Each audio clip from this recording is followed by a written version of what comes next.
For those that have been here for a bit, they know there are certain Disney specific movies that matter to me. Big Hero 6 is the first movie me and my wife saw in theaters together, and a Goofy movie is just something I always thought was spectacular from a young age. The concept of I'm gonna stand out above the crowd, uh, you know, even if I gotta shout out loud or start a YouTube channel. But Tangled is a different movie entirely because in 2010 I had no interest in watching a movie about Rapunzel. But 4 years later, when I meet my future wife, I am heartbroken. I'm devastated. I'm in a place where I'm working all the time. I'm mostly sarcastic, and she wants to watch this movie, and so we give it a go. And after we watch, we realize, you know, Donald Osborne calling himself Oz is not all that dissimilar to Eugene Fitzherbert calling himself Flynn Rider because it's cool. And she's blonde and young and upbeat. It was interesting, the idea of the similarities or the concepts that you can see yourself in. And so after the ad read and after the open rolls, we're going to talk about, or I'm going to talk about, I'm going to break it down, the 2010 1 hour and 40-minute Tangled. Whether it's your first time here or you're a regular here at Mr. Super Oz, I just want to thank you for tuning in to the channel. It exists because I, Oz, from the channel Mr. Super Oz, I wrote a 68-page graphic novel called Everlasting Survivors. Volume 1 is called All Day Long. If you follow the link in the description of this video, you can get yourself hats, shirts, posters, all kinds of fun things.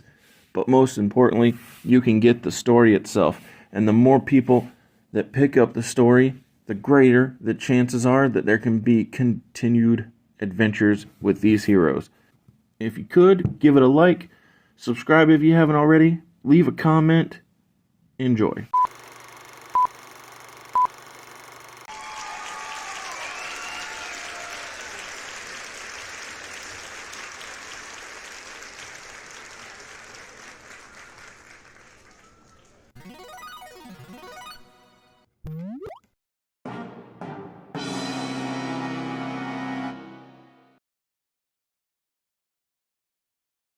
We open with Flynn Rider telling us about this world. Zachary Levi is the voice of Flynn, and he is great at this.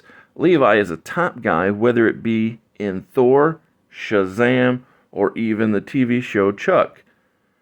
I'm a big fan of his work. Rapunzel got her powers from a magic flower that saved her mother's life during pregnancy.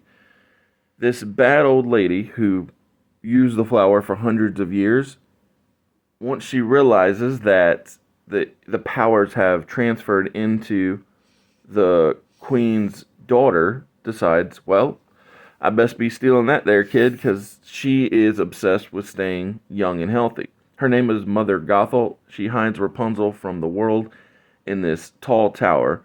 Every year, the king and the queen, they release these lanterns on the princess's birthday in hopes that one day their daughter will return. It's a very sweet open, and it's a good way to get familiar with the world. Some time passes, and we see Rapunzel and her pet Pascal. He's a chameleon. They're very fun together. She is a great artist, and she's painting her prison walls. She doesn't know it's a prison, but the walls of this tower to be very upbeat and bright.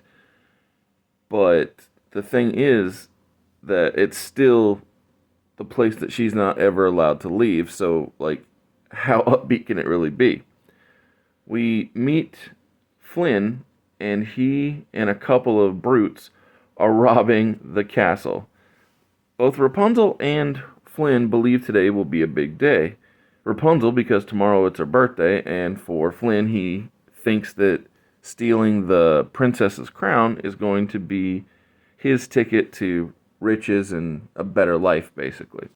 Tomorrow is Rapunzel's birthday, and she wants to go out, get out of the prison tower. But the person she believes to be her mother, the bad lady, is not into this. But she's also very good at being manipulative. So we close out with Rapunzel being told that she's never leaving and that she never wants to hear her ask to leave again. Flynn is on the run after stealing the princess's crown, and he sees a wanted poster with his face on it, but he is offended because they got his appearance wrong. Ryder double crosses the big strong boys that he was running with that helped him steal the crown, and this castle guard horse named Maximus is now chasing after Flynn, and they do a lot of shenanigans during this escape. But inevitably, Flynn finds Rapunzel's tower, not knowing that it's hers, obviously. He just sees a tall tower in the middle of nowhere that he can hide from this castle horse in. And so he scales the tower, but when he gets in, he gets knocked out by a frying pan because Rapunzel has been convinced by Mother Gothel the whole time that she's been there that not only is the outside world a thing to be feared, but especially men are to be feared. She shows drawings crude drawings of fangs and red eyes and terrible monstrosities being the way that Rapunzel should see men and outsiders more broadly. Once Rapunzel realizes that the way men have been described to her are not the case, she seems to be into Flynn Rider because, well, he's the first man she's ever met, basically. And it's amusing because she hides Flynn in the closet when her mother comes back after their fight.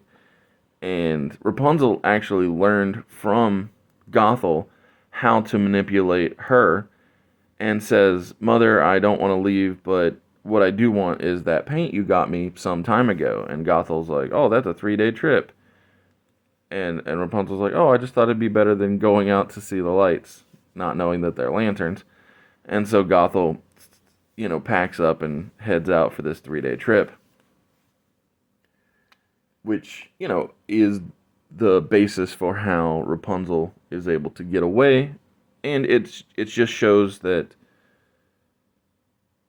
Rapunzel isn't as weak as Gothel presumed. Pascal is so fun. He's sort of like a guard dog, even though he's a tiny little chameleon. When Mother Gothel goes out, Flynn Rider, he knows what the special stars are. He tells her that they're lanterns, and this revelation is like, oh, it's just like a light bulb going off to Rapunzel, and it's funny because, anytime that you don't understand something and then somebody gives you the simple solution, it's like, ta-da. And so Rapunzel and Flynn make a deal that if he takes her to see the lanterns, then she will return his satchel that has the princess's crown in it. She doesn't know that it's the princess's crown, and she also doesn't know she's the princess, but that is the deal that is made. One really fun bit is Maximus, the royal horse. He sees a wanted poster of Flynn Rider, but he puts his hoof over the nose of the drawing because it's so not like Flynn that when he covers the nose, he realizes that, yeah, that is who I'm looking for. And then he eats the wanted poster like he's a paper shredder. When Mother Gothel sees Maximus, the horse, she knows that he's from the castle guard. And so she runs back to the tower to find out that Rapunzel is gone. and that's when she sees the crown that Flynn had stolen, and she also finds the poster Flynn was critiquing, which is what the crown is wrapped in. And so this prompts her to not go on the 3-day mission to get the paint for Rapunzel, but Rapunzel is no longer there, so her and Flynn are going to get some food because she wants to see the world, and Flynn takes her to this place called the Snuggly Duckling, and but the thing is, everybody who is at the Snuggly Duckling is basically a big brute, hook for hands and twirly mustaches and all that. There's a fun line in the scene where Rapunzel says, "Find your humanity. Haven't any of you ever had a dream?" And then we have a cameo from Brad Garrett, and he starts singing about his dream and what he wanted to achieve, which was to be a concert pianist. And so once the royal guards show up, the brutes help Rapunzel get away, which also means it help Flynn Rider get away. And he says I will follow my dream. And then they're like, your dream sucks. I was talking to her, which is such witty writing. Speaking of great writing, while they are on the run from the castle guard, the brutes also find them, Rapunzel and Flynn, and Rapunzel says, "Who's that?" And then the Ryder's like, "They don't like me." And then she said, "Who's that?" And he said, "They don't like me."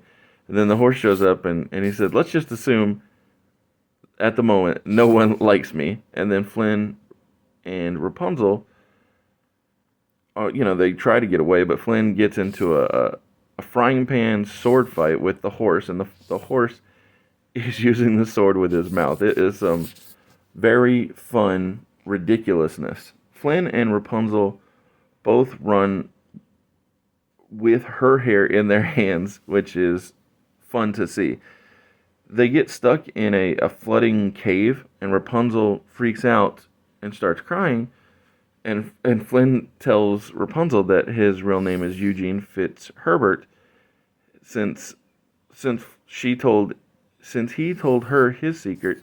Rapunzel then sings her magical flower song and shows that her hair can glow, which would then lead them out of the flooding cave. After they get to safety, Mother Gothel makes a deal with the brutes. Those big strong boys are looking forward to getting revenge on Flynn Rider for turning on them and stealing the crown when they were running away from the castle. Rapunzel heals an injury that Flynn got on his hand in the cave, revealing that it's not just that her hair can glow, but that it can also heal.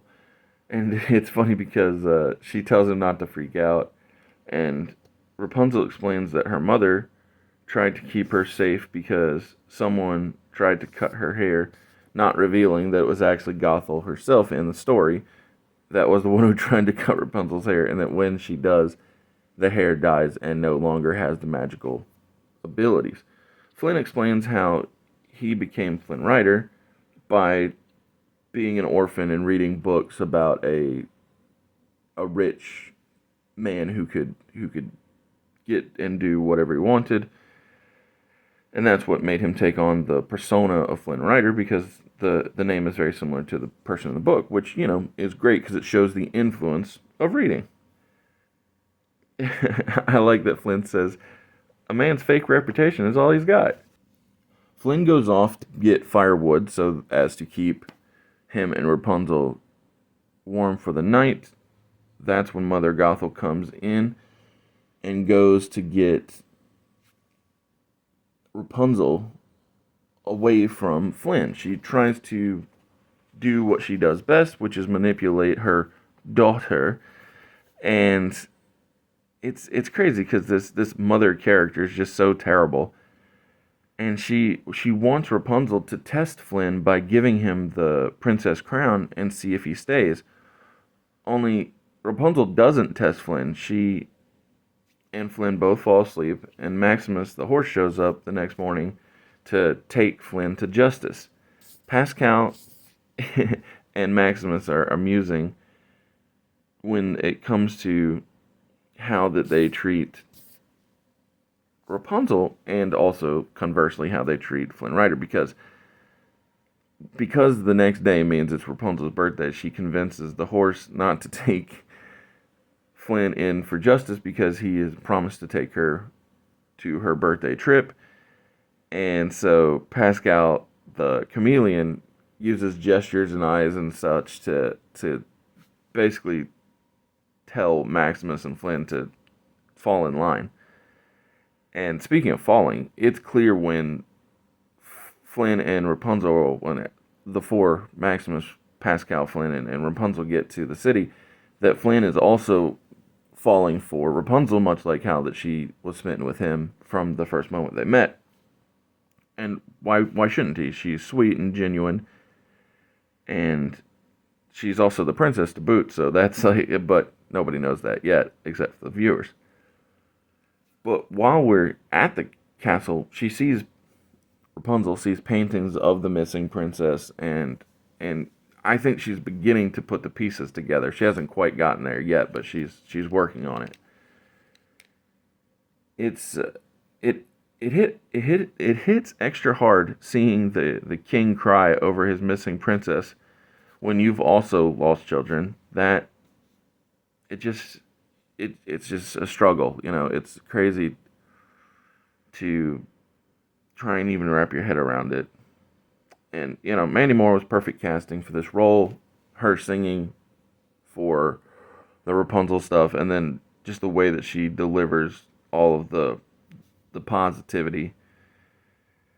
Flynn has two lanterns for them to release as a part of this beautiful light display.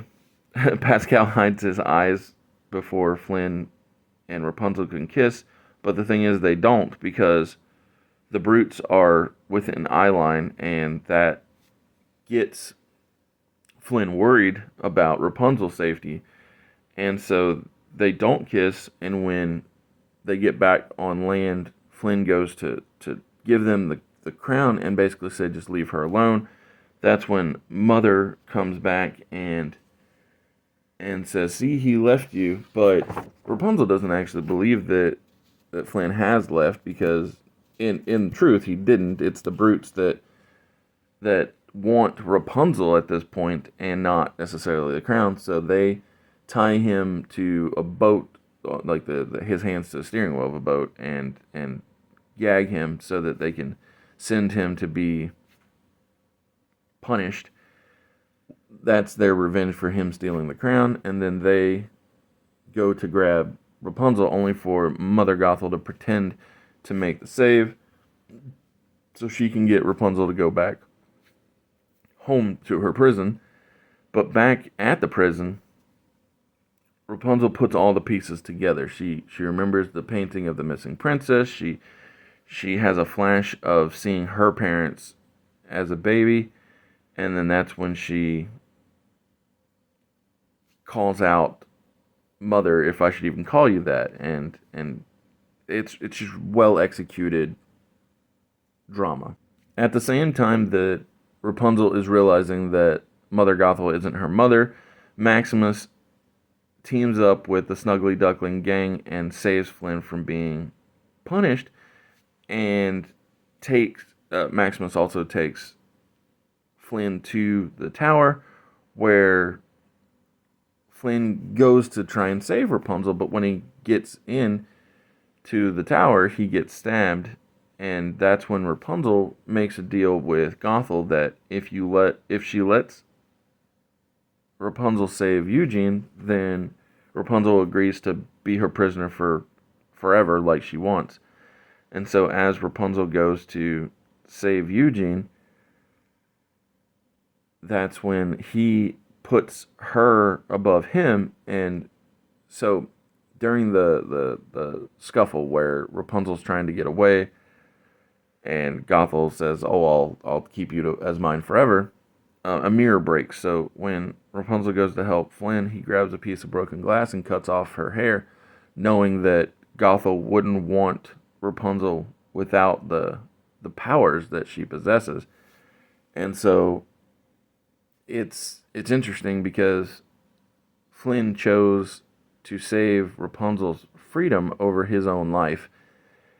And so Gothel gets tripped by Pascal. She falls out the window of the tower, and Rapunzel is holding Eugene and devastated by his presumed death.